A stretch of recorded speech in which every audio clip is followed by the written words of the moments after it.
Well, an eventful couple of days all in. So, the adventure started up on Rainier. So I'd just come over Chinook Pass and there was a hell of a wind blowing, so I started doing this time lapse, all the clouds coming up over in front of Rainier.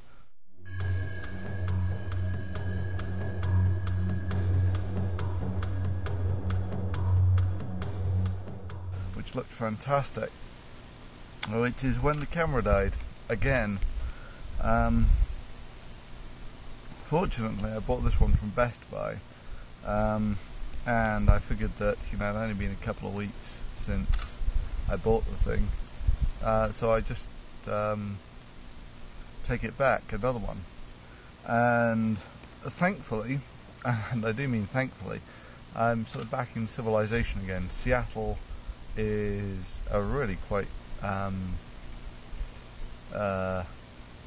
domesticated area, and so it turns out that from Rainier I was only like hour and a half's drive from the nearest Best Buy, and that was in Tacoma, which I didn't realise is sort of part of Seattle.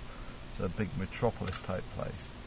So the real bitch was the terrain is very much like this. It's tree covered slopes, and so coming out of Rainier, the road is actually really narrow, and the trees are well up on both sides, and you're going down this quite fast at night, and all you've really got to tell you about which way the road's going to bend is the GPS. So you've got a little GPS there, and it can be quite frightening, because the GPS can tell you the road bends that way, but if there's a slight dip you can't actually see the road.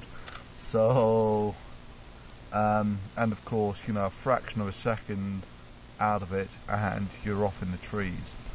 So it was an absolutely nightmarish drive out of Rainier. It was only like an hour or something, but that took me into Tacoma, where of course the Best Buy was closed because I got there about 10:30 or something. And the next morning, swapped up the camera. That was great. And turned out that the computer, there's free Wi-Fi in Seattle, which is fantastic. So whilst I was actually waiting for the Best Buy, I usually get up at the dawn. While I was waiting for Best Buy to open, that's when I did the Venom Fang X video. And I came up here.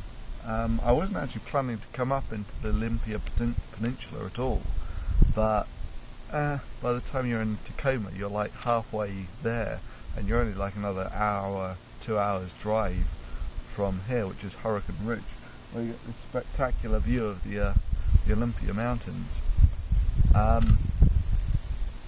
So come up here, and it's dead calm.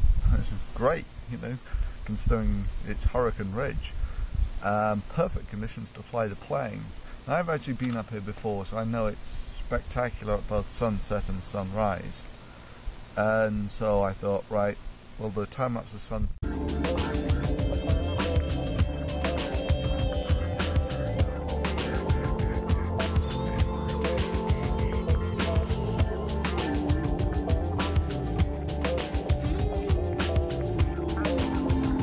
Fly the planes if enough people leave, but of course by the time the camera had finished on the time lapse it was too late to fly the planes, so I got the telescope out, because you get really low horizons here as well, and you're a mile up, good skies. So I was going to do time lapse of the moons of Jupiter. You get Jupiter almost all night long at the moment. So I was going to try and get the moons of Jupiter, and would you know it, I get back in the car, turn the key, and the whole thing goes stone dead. Now there's not another soul up here. I'm here completely on my own. I've set the telescope up and it's completely dark, no moon, and I mean completely dead. And even the bulb lights weren't working, so looked like a fuse had gone, and that's like, oh great. So I've got to try and find this fuse, and it's likely to be one of the high ampage fuses, which I'm not going to have a spare for. So anyway, out of desperation, I hooked up the power tank which runs the telescope to the car battery, but I think it might have only been a trip or something, because I the car started fine, but I'm not entirely... I think it might have been a trip switch or something. But anyway, so that puts me up here on the Olympia Peninsula. Oh, and so overnight, rather than doing the moons of Jupiter, I just left the camera running, getting the Milky Way as it goes across.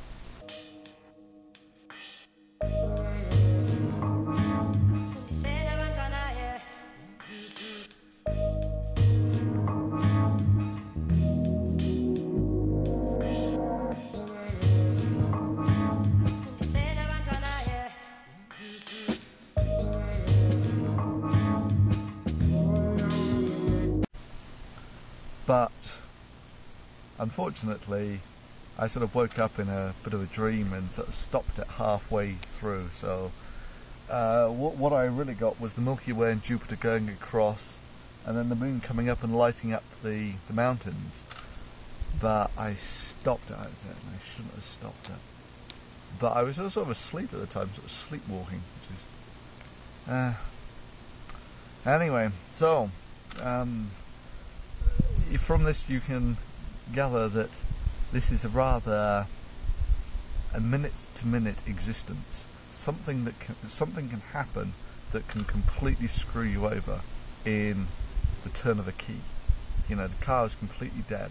I had no transport, no power. I knew it was going to get bloody cold overnight.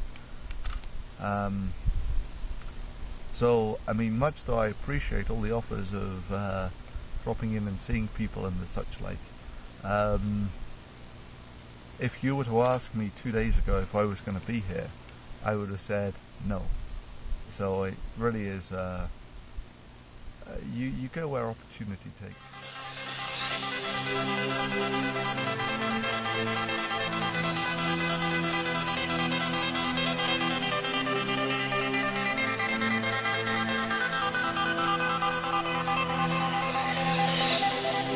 Embracing the goddess energy within yourselves will bring all of you to a new understanding and valuing of life, a vision that inspires you to live and love on planet Earth. Like a priceless jewel buried in dark layers of soil and stone, Earth radiates her brilliant beauty into the caverns of space and time. Perhaps you are aware of those who watch over your home and experience it as a place to visit and play with reality. You are becoming aware of yourself as a game master